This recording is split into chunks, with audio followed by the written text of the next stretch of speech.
Bonjour tout le monde. Aujourd'hui, je vais vous concocter une base de pâte à croissant keto. Dans le fond, on va pouvoir l'ajuster à ce qu'on aime à l'intérieur. L'autre fois, je vous ai donné une recette de confiture keto. On pourrait mettre ça à l'intérieur.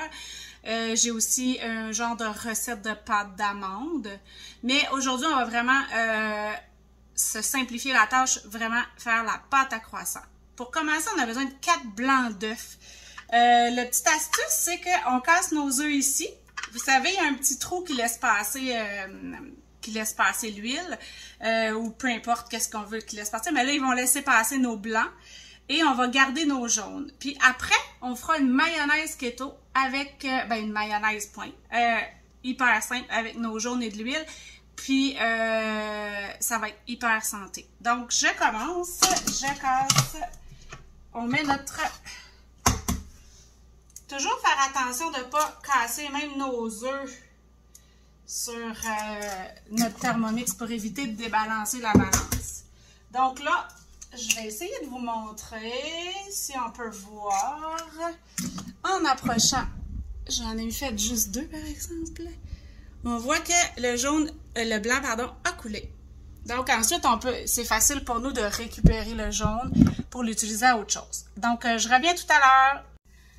Alors, pendant que je faisais monter mes blancs d'œufs, j'ai mis 3 minutes vitesse 4. J'ai laissé aller. Il a fallu que je fasse fondre du fromage mozzarella et du fromage Philadelphia. J'ai ajouté ma farine d'amande, ma farine de coco. Là, il va me rester mon psyllium et le sucrant. Donc, je vais rajouter tout ça. On va brasser. Et ensuite, on va avoir la pâte. On va devoir la rouler et on va couper en triangle. Je vais essayer de filmer à ce bout-là. Donc, on mélange tout. Probablement vitesse 3,5, 4. Je vais voir, puis j'ajuste si ça ne fonctionne pas. Je vous tiens au courant. Merci! Bon, alors là, le verdict de la pâte que j'ai faite présentement, c'est pas concluant. Sauf que, pour pas le perdre, en fait, c'était trop comme pâteux. Ce que j'ai fait, j'ai quand même fait un genre, j'essaye, on va voir ce que ça va donner.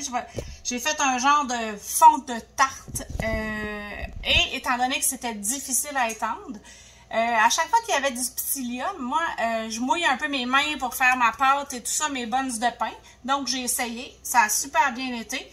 Ce que je veux essayer de faire, c'est je le fais cuire et ensuite je vais peut-être mettre justement de la confiture par-dessus. Je pourrais essayer de faire une crème chantilly, de la crème fouettée sur le dessus. Je vais voir qu'est-ce que ça va donner et je vous en reparle.